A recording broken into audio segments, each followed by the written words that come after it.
Alright, so last week we talked about the Texans coaching staff and, we decided who needed to go, who could stay, and we pretty much determined the only guys that really should stay is Brad Seeley and what's his name, Anthony Weaver. Everyone else is pretty much whatever or should be fired. Now we're kind of gonna do the same thing with the offensive starters or the offensive key players, the players that played plenty of snaps this season. We're gonna grade them on their individual performances and determine if we should move on from that player or if that player should come back next year. And then, overall, we're just gonna grade the whole offense as a whole. And we're gonna start off with, the most important position, the quarterback, Deshaun Watson. Now, I am giving Deshaun Watson a B plus. Now, I know some people are going to be pissed. Oh my god, that's Deshaun Watson. He should have an A. Well, when he put up games like the one against, the first Jacksonville game. You had the game against Carolina. You had the game against Baltimore, the game against Denver, the game against Tampa. Those terrible performances, it's going to bring your grade down. But, for every terrible performance Deshaun had, he had a great performance. For example, he had the game against New Orleans, the game against the Chargers, the game against the Chiefs, actually both games against the Chiefs. You had the Atlanta game, you had the game against New England. So yeah, for every bad performance Deshaun had, he had a great performance to kind of cancel it out, and then everything else was just kind of average. So yeah, I thought Deshaun this season was really, really inconsistent. Now, some of that does have to do with coaching. Some of it has to do with players just joining the team recently. For example, Duke Johnson, Carlos Hyde, Laramie Tunsil, Kenny Stills. Those guys didn't show up until late in the offseason. Actually, not even in the offseason. They showed up in the preseason. So there wasn't much time for Deshaun to get working with them. So maybe some of his inconsistencies could have been due to that. But, Deshaun was Deshaun. He led us to the playoffs. The Bills game started off terribly, wasn't doing so well, and then Deshaun just completely took the game over and pretty much won us the game, and that's just who Deshaun is right now. Deshaun is a borderline elite quarterback. Once he cleans up his inconsistencies, he will be an elite quarterback. Like, legit, name me 5 quarterbacks better than Deshaun Watson right now. I really can't even name 3. The only one I could probably think of is Patrick Mahomes, but that's it. Aaron Rodgers, the dude is washed up. Brady, he's washed. Big Ben, dude's been washed since 2017. Andrew Luck, he's retired. Russell Wilson, I feel like Russell Wilson is a slightly more consistent version of Deshaun Watson, so maybe you could definitely throw in Russell Wilson at 2. But after Russell Wilson and Patrick Mahomes, it's Deshaun Watson. I literally cannot think of another quarterback in the NFL that I'd take over Deshaun Watson. Like, literally, Deshaun, even with his inconsistencies, he's top 3. I know someone's going to say, what about Lamar Jackson? Well, personally, I like my quarterbacks being able to throw a football, so I'm just throwing that out there. So, yeah, Deshaun Watson is a top 3 quarterback. Like, the old era of quarterbacks is done. Done. Like, no more Brady, no more Manning. Speaking of Manning, Eli Manning just retired. Not that he was anywhere close to there, but still, just worth noting. Phillip Rivers, dude's washed as well. So, Deshaun is definitely a top tier quarterback, just not elite yet. Not every quarterback can be elite, and Deshaun Watson is the 3rd best quarterback in the NFL, and once he takes a step forward, he might become the best one because Deshaun is just something else in the clutch. Now, let's move on to the wide receivers. starting off with DeAndre Hopkins. I'm giving D-Hop an A- because compared to the other years, this year was kind of a down year for D-Hop. Still a good year, don't get me wrong, but by D-Hop standards, we have come to expect more. Now, there's a logical explanation for the dip in DeAndre Hopkins' numbers. One, Kenny Stills. Last year, it was just D-Hop for pretty much majority of the year because Fuller was hurt, Kiki was hurt, so it was just D-Hop and Demaryius Thomas for a little while there, and every now and then Fuller and Kiki. But for the most part, D-Hop was getting majority of the receptions, and he was getting more deeper targets because it was just D-Hop. Now we have, this year we had a little bit more Fuller, and Kenny Stills another deep threat. So that took away from D-Hop's deep targets. Not only that, we also had Darren Fells, who ate in a lot into DeAndre Hopkins' red zone targets. So the emergence of Kenny Stills, or the addition of Kenny Stills and Darren Fells, ate into D-Hop's numbers. And, we kind of knew that coming in. Someone's numbers were going to dip with all these weapons Deshaun had. So, hey, D-Hop's numbers dipped. Not on him, but, by his standards, D-Hop did have a bit of a down year. Now, Will Fuller, I'm giving him a C. And when he was on the field, for the most part, he was productive, except for that KC game where he just, reverted back to rookie season Will Fuller and just pretty much dropped a bunch of touchdown passes. But other than that, when Fuller was on the field, he was fine. Now, the reason Fuller is getting a C is because he was never really on the field. Like, he missed good chunks of the season, and that was really frustrating to watch. Now, like I said, don't get me wrong, when he's on the field, he's good to go, but we're at the point where if you're not on the field, then what can you really provide for this team, So Fuller gets a C. Now, Kenny Stills, I am giving him a B+, and I know he didn't have, a spectacular season or anything, but he did have a pretty decent season, decent slot receiver stats. Now, when you talk about Kenny Stills, like I was saying earlier, you have to put into consideration that Kenny Stills came in like a few days before week 1 of the regular season, so he didn't have a whole off season to kind of get chemistry with Deshaun Watson, learn the playbook and all that, so he was kind of going on the fly. So the fact that he did as good as he did is, pretty good. So I'm giving him a B+. And now the last guy on the wide receiver list that I'm grading is Kiki QT. I am giving him an F, a straight up F. Now, I know a lot of people hate Bill O'Brien. I get it, people hate him. But for the first time, I actually agree with Bill O'Brien on why a guy is in his doghouse. DJ Swearinger was in his doghouse. I hated it, got pissed when they cut him. Jalen Strong was in that doghouse. Same thing. Deontay Foreman.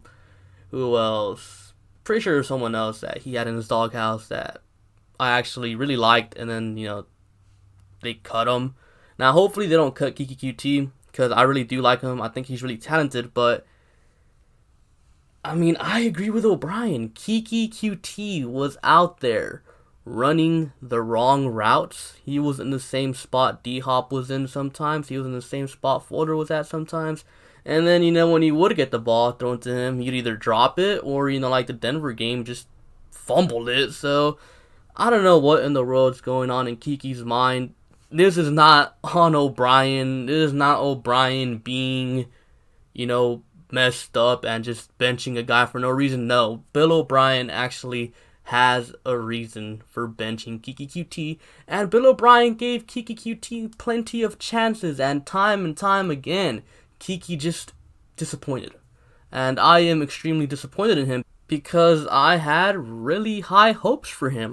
Before Kenny Stills got here, it was D-Hop, Fuller, and Kiki, really good wide receiver trio, and then Kenny Stills shows up, and then Kiki just completely loses it. Maybe he lost his confidence because of the emergence of Kenny Stills or the addition of Kenny Stills. I don't know, but yeah, Kiki was a huge disappointment, and I'm not going to blame Bill O'Brien for it. I think it's justified why Kiki was in the doghouse. The dude was straight up trash this season. Next position, running back.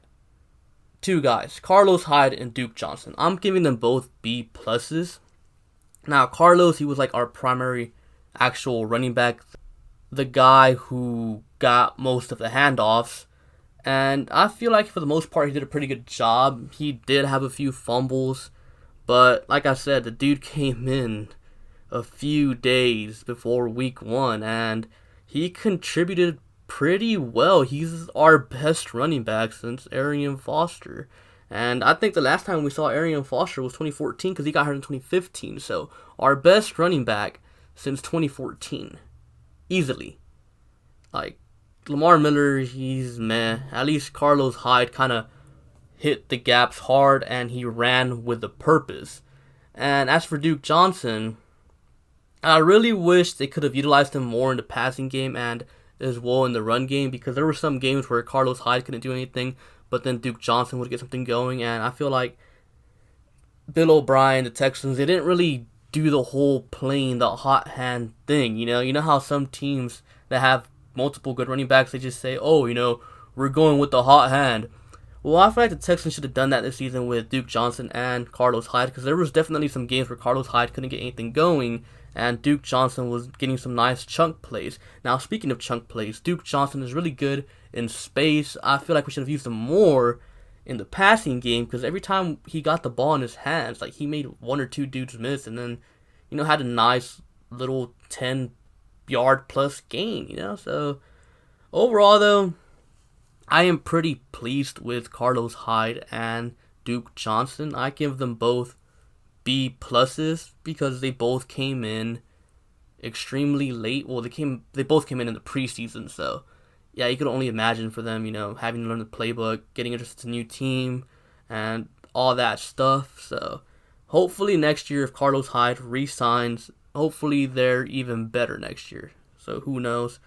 But I think they should all stay. Carlos Hyde, DeAndre Hopkins, Will Fuller, Kenny Stills, Kiki QT, and of course, Deshaun Watson. I'm very comfortable with our skill position players. Now, of course, you could add another speedy wide receiver, someone like Anderson from the Jets, but that one might be kind of tough because he might want a lot of money, and I don't really think we're in position to be spending money on another wide receiver, so maybe someone in the draft, but I do think the Texans should look into getting someone that can be there for when Will Fuller is hurt. So, yeah. Now for the tight ends. I'm giving the whole tight ends a B+. Now, Darren Fells, when we first signed him, I thought he was just some really big tight end that was going to come here and, just be an extra blocker, but he was way more than just that. The dude was like a legit red zone threat, and he was a nice little safety blanket for Deshaun Watson. So the dude really exceeded my expectations, so I'm giving him an A-. Now, Jordan Akins, he was just kind of there, another little safety blanket for Deshaun Watson here and there. He didn't really get involved way too much like Darren Fells, but he did do some things here and there. He had some nice runs or catches and runs where he caught the ball and then took off and had a nice little gain. So I'm giving him a B-. Nothing too spectacular, but he was there in, pretty crucial moments. The one I think about is against New England where Deshaun Watson dumps it off and then he sheds a tackle and takes off for a first down. Another one against the Chargers back in week 3, Deshaun escapes the pocket and dumps it off to Akins, and Akins just takes it like 60 something yards for a touchdown. So he definitely had his nice little moments, but nothing too spectacular. Now Jordan Thomas, he came back I believe like week 13ish. He really didn't have much of an impact. He didn't go in there, so I'm not really going to grade him, but I know, just in case some people asked about him. So, yeah, again, very satisfied with the tight ends. Next year, we can add in Kahali Waring, who was out all year. They IR stashed him. I get questions all the time, by the way. Well, why didn't Kahali Waring play? Where's Kahali Waring? Well, Waring got what they call IR stashed. A lot of teams do it to, rookies, young rookies, promising rookies that are in a position where they're stacked. For example, this year, we had a bunch of tight ends. We had, obviously, Fells, Akins, Jordan Thomas. We had that other guy, too, Adams, in the preseason. So we had a stacked tight end group. So they IR stashed Kahali Waring for the year. He'll be back next year. Now for the O-line. Let's start off with Laremy Tunsil. I'm giving Laremy Tunsil an A-. The dude, he was spectacular. Now, the reason why he gets an A- instead of an A or an A+ is, I'm pretty sure you guys can guess it. The false start penalties. Now, here's my issue with that. I watch a lot of football. A lot of football. Way too much. I've watched a lot of Packers games, a lot of Cowboys games because they're always televised and it's annoying. But I've seen Tyron Smith, elite left tackle for the Cowboys. I've seen David Bakhtiari, elite left tackle for the Packers. I've watched them plenty of times, and the dudes are always jumping before the ball snaps. Like, a millisecond before the ball snaps, they're already, off the line. But for whatever reason, when Laremy Tunsil does it, he gets flagged for false start. And I call complete BS on that. Now, some of them, of course, he did false start, but there's a bunch of them where it really shouldn't have been a false start. Like, he literally jumped like a fraction of a second before the ball was snapped.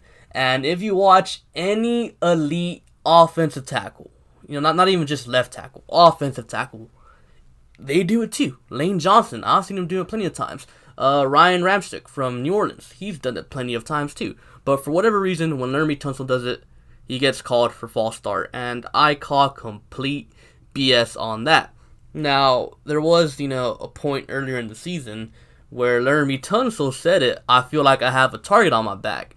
And honestly, I also feel that way. Laremy Tunsil shouldn't have had all these false starts. Yes, there was times where he did false start, and I blame that on, again, him coming in late into the offseason, in the preseason actually, like a few days before week 1. So obviously there was going to be some growing pains early on, but I expected those to iron out towards the end of the season, but they didn't, because at that point, I believe that he had a target on his back. A lot of these false starts shouldn't have been false starts. Now, let's move on to Max Scharping, the left guard. Now, Scharping didn't start the first 2 weeks, but once he went in, the dude made a difference. I think we have our left guard of the future with Max Scharping. The dude is really good pass blocker. Now, he did have his rookie moments, for example, the game against the Falcons where Grady Jarrett just completely owned him. But, that's Grady Jarrett, elite interior defensive line, one of the best. So that was expected, but for the most part, Max Scharping, even though he had his rookie moments, he was really solid. So I'm giving him a B. Now, Nick Martin, this one's interesting because before the season started, Nick Martin got a contract extension, $11 million a year for 3 years, I believe, and I was pissed. What in the world are you thinking? That's a huge overpay for a guy who's pretty much been average at best. At best, at his best moments, he was average. And I was pissed. But this season, Nick Martin really improved, and he went from, below average to average at best to actually being average to above average. Now, is he worth $11 million? Not really, but hey, he did way better than I expected, and maybe he's worth $8 million, and maybe he continues to improve with another healthy offseason to build on this season, and he can actually turn into the guy who he was supposed to be according to all the draft people, because Nick Martin was supposed to be like a really good center, but injuries kind of slowed him down. And here in year 4, he really played well, like better than he has his whole career. So hopefully he continues to improve. Next guy, Zach Fulton. Zach Fulton, this is funny because last year, Zach Fulton was our best offensive lineman. This year, Zach Fulton was our worst offensive lineman. I'm giving him a C-. Now, when we got Zach Fulton, we knew he wasn't a good run blocker. But this year, he wasn't a good run blocker. And at times, he was a terrible pass blocker. Like, there was games where, I was like, Zach Fulton, what are you doing? Block that guy. But, I mean, we've had worse. Jeff Allen out there. So, he's definitely better than Jeff Allen, but you can definitely upgrade at right guard. If there's one position that I think the Texans should look into upgrading on the whole offense, it's right guard. I'm okay with everyone else coming back from last year, except for Zach Fulton. Now, if you absolutely have to have him back, then fine, that's okay. It's okay to have one bad player on your O-line, but I would prefer to upgrade over Zach Fulton. And now Titus Howard. I'm giving him a B as well. Remember when we all trashed the Texans for picking Titus Howard? Well, the dude was easily the best rookie offensive lineman. Andre Dillard, remember Andre Dillard? The guy who everybody wanted, the guy who the Eagles traded up and, finessed the Texans, and took the Texans guy. Well, that guy was complete trash this season at left tackle and right tackle, so hey, Brian Gain and Bill O'Brien were right on this one, guys, because Titus Howard is a stud. Pass blocking and run blocking. We got our 2 offensive tackles of the future for the next 10 plus years. That's crazy because, going into the offseason last year, we didn't have anything. Now we have our left tackle, left guard, right tackle of the future, and possibly our center as well, depending on how Nick Martin progresses. So, now the reason why Howard gets a B+ is because, injuries. And I blame the Texans for that. Because obviously he got hurt. And I feel like they rushed him back. It was a 4-week injury. I think he came back in 3. So, yeah. But that's the only reason he doesn't get an A. But I think Titus Howard had a spectacular rookie season. Now, next guy, also on the O-line, Chris Clark. He gets an F because he sucks. Rod Johnson, he had some playing time as well. I'm giving him a D+. Now, he was a little bit better than Chris Clark, but he was also atrocious once he got in there to play right tackle. He was terrible. And what's funny is, remember back, in preseason week 1 and week 2, we were praying that Rod Johnson would beat out Matt Khalil for the starting left tackle spot. Now Rod Johnson's a backup, and he played right tackle, and he was terrible. Hey, maybe Rod Johnson's meant to be a left tackle, because I do not remember him being this bad at left tackle. At left tackle, he actually looked decent in the preseason, but when he played a right tackle in the regular season, dude was trash. Now, overall, I'm giving the offensive line a C+. Once Laramie Tunsil gets, his penalties figured out, if Nick Martin continues to improve, we get a new right guard, and then, of course, Max Sharping and Titus Howard were rookies this year, so, as they continue to improve, this offensive line probably went from the worst offensive line in the league last year to what could be the best offensive line in the NFL next year. Because a lot of people, don't keep in mind that Laramie Tunsil, he came in like a few days before week 1. Titus Howard, he missed 8 games, and he's a rookie. Max Sharping's also a rookie. So, this offensive line is going to be set for years to come, man, and I'm very excited about it. Now, overall, the offense, now, I'm not, combining all the grades to, form a final grade. This is just, based on how the whole offense performed. And overall, I'm giving the offense a C+. Inconsistent, man. Inconsistent. Could never get going in the first quarter. I believe, throughout the first 16 weeks, I'm not counting week 17 because that's a meaningless game for us. The Texans only scored 6 points in opening drives. First quarter, the Texans sucked on offense. the Texans didn't really ever get going until, second half of games. They had to come back to win a lot of games because their offense sucked at the start of the games. And then there was also games where the offense just straight up didn't show up. Like, again, the Panthers game, the Ravens game, the Broncos game, technically the Tampa game as well. Yeah, you can't have that as an offense. Now, what needs to change? Well, again, the players need more time together. Like, a bunch of our key players didn't come in until late in the preseason, so that definitely has some effect on how the offense performs. Deshaun Watson needs to be more consistent, and of course, Bill O'Brien needs to game plan better. I don't think play calling is an issue. A lot of people say play calling, play calling, play calling. Saying it's play calling is lazy. Because I'd be looking at the film, and you don't even have to look at the film. You can just watch the game, and you'll see dudes running wide open, but Deshaun Watson's just not hitting them. And to me, it's all about game planning.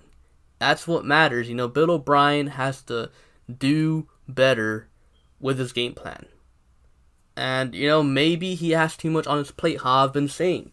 Hopefully, he lets Tim Kelly call plays, and Bill O'Brien gets himself a GM, so that Bill O'Brien can just focus on one thing, coming up with the game plan for that week, and, Tim Kelly calls the plays, and then, Nick Caserio, that's the GM we're going to get, he's worried about the GM duties, so it's not just Bill O'Brien doing everything, I think, that's the best solution for this team for right now, since O'Brien's not going to get fired, and I think that's something some people need to accept. Bill O'Brien is not getting fired, guys.